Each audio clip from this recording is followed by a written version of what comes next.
बिस्मिल्लाहिर्रहमानिर्रहीम। हमारे पास first year accounting में इस वक्त कैश बुक का टॉपिक कंटिन्यू है और वीडियो लेक्चर सीरीज़ के फ़ेज़ 2 में हम इन जो वीडियोस को कोशिश करेंगे मज़ीद अपडेट कर आप तक पहुंचा सकें। और जो फर्स्ट ईयर का कैश बुक के अनसॉल्व पेपर के सवालात हैं वो हम इस वक्त सॉल्व कर रहे हैं।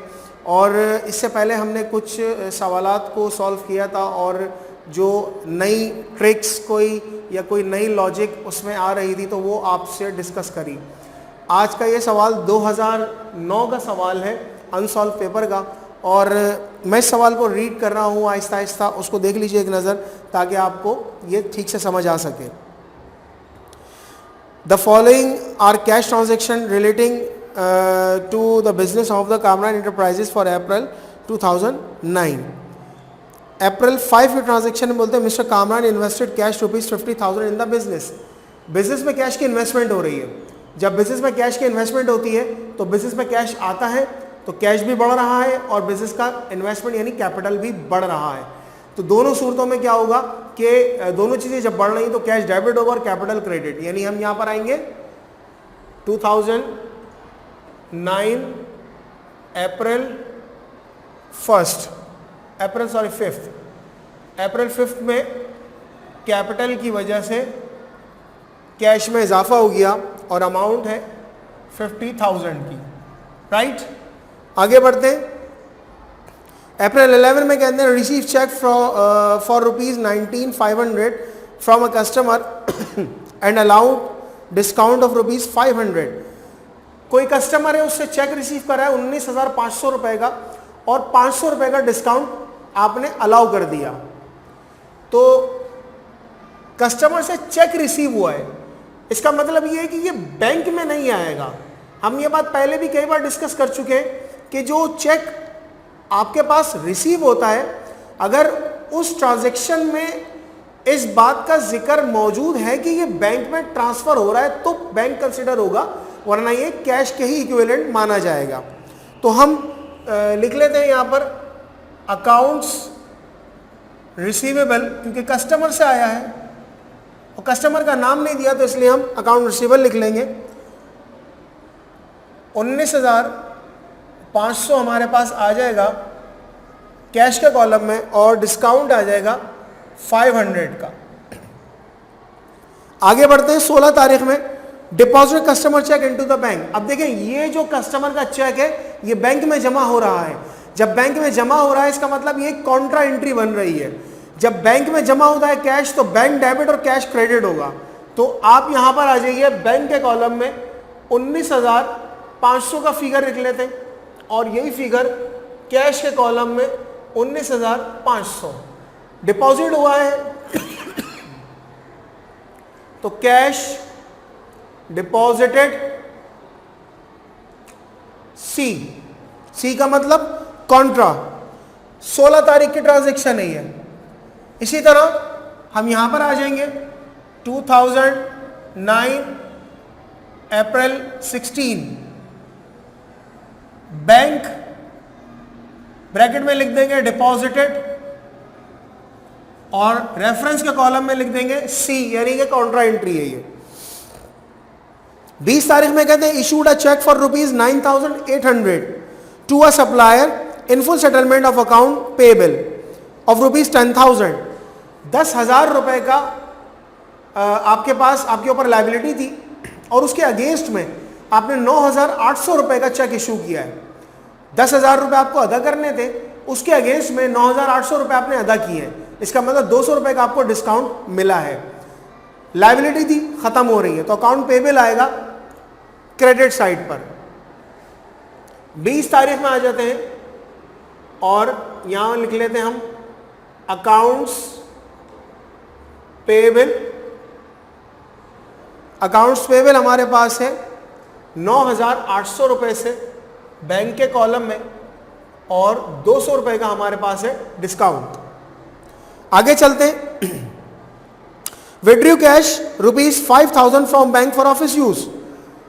कैश बैंक से निकलवाया है आपने दफ्तर के इस्तेमाल के लिए। अब देखिए पैसा विड्रॉ हुआ है बैंक से तो बैंक क्रेडिट हो जाएगा और कैश डेबिट हो जाएगा। तो कैश के कॉलम में यहां पर आ जाते हैं हम 5000 लिख लेते हैं और बैंक के कॉलम में हम यहां पर आ जाते हैं 5000 लिख लेते हैं। आपके पास जो ट्रांजैक्शन है ये 25th की 25th और बैंक विड्रॉ कॉन्ट्रा, इसी तरह 25th कैश विड्रॉ और कॉन्ट्रा, राइट। आगे चलते हैं हम 25 तारीख के बाद 30 तारीख में कहते हैं paid salaries for the month ₹6000 in cash. Salaries आपने अदा की है 30 तारीख में, तो हम ले लेते हैं सैलरीज एक्सपेंस और कैश अदा किया आपने 6000 रुपए का, राइट। अब जो इसकी टोटलिंग है वो टोटलिंग देख लेते हैं हम कि टोटलिंग कैसे होगी। आप अगर इसको देखें तो 500 यहाँ पर आ जाएगा, ठीक है, और ये हो जाएगा आपके पास 74,000, ठीक है, क्योंकि 50 और प्लस 55 65 75 74,500। अच्छा, इसी तरह ये आ जाएगा 19,500। परचेज डिस्काउंट है आपका 200 का, देन यहाँ पर आ जाएगा 25,500 और यहाँ पर आ जाएगा 14,800।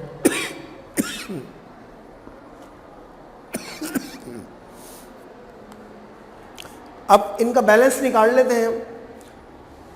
कैश के कॉलम को कैश से मैच कर देंगे, 74,500 माइनस 25,500 तो ये हो जाएगा 49,000। यहाँ पर आ जाएगा 49,000 क्योंकि ये साइड ही छोटी है। इसी तरह 19,500 माइनस 14,800 तो ये हो जाएगा 4,700, राइट। अब ये हमारे पास आ जाएगा 500 74 500 19 500 200 25 500 सॉरी, ये फिगर जो आएगा ये 74,500 का आ जाएगा और 19,500 का ये फिगर आ जाएगा। इसको नाम दे देंगे हम बैलेंस कैरिड डाउन और यही फिगर यहाँ पर उठकर वापस आ जाएगा 49,000 प्लस 4,700। इसको हम नाम दे देंगे बैलेंस ब्रॉट डाउन। ट्रांजैक्शन आपकी थी अप्रैल 30, तो अप्रैल के बाद अगला महीना आएगा मई, तो एक ट्रांजैक्शन मई 1 के अंदर बैलेंस ब्रॉट डाउन हो जाएगा। तो इस तरह ये हमारी 2009 का जो सवाल था उस सवाल से रिलेटेड जो कैश बुक थी वो प्रिपेयर हो चुकी है और इस सवाल के अंदर कोई ऐसी ख़ास ट्रांजैक्शन, कोई टिपिकल ट्रांजैक्शन नहीं थी। अब तक कैश बुक के जो सवालात इम्तिहानात के अंदर आए हैं उनमें कोई बहुत ज़्यादा टिपिकल या ट्रिकी टाइप के सवालात नहीं पूछे गए। एक ख़ास अंदाज के सवालात हैं जो कि पूछे गए हैं और जिसको सॉल्व करते हुए आपको कुछ बुनियादी बातों का मालूम होना बेहद ज़रूरी है कि जैसे कॉन्ट्रा एंट्री क्या होती है और जो कस्टमर और सप्लायर की ट्रांजैक्शन को हम किस अंदाज में, किस तरीक़ेकार से रिकॉर्ड करते हैं। हमने इस बात का जिक्र पहले भी किया था कि डेबिट साइड होती है और राइट साइड क्रेडिट साइड होती है, यानी पेमेंट साइड होती है। तो कैश का इनफ्लो और कैश का आउटफ्लो, दरअसल ये हम कैश बुक के अंदर देखते हैं बिजनेस के अंदर कितना इनफ्लो हुआ और कितना आउटफ्लो हुआ और कितना आपके पास बैलेंस मौजूद है। इंशाल्लाह अगली वीडियो में हम अगले किसी क्वेश्चन के साथ आएंगे और कोशिश करेंगे कि इन वीडियो लेक्चर की सीरीज़ के अंदर मज़ीद आपके कॉन्सेप्ट जो हैं वो बेहतर से बेहतर हो सके। अस्सलाम वालेकुम।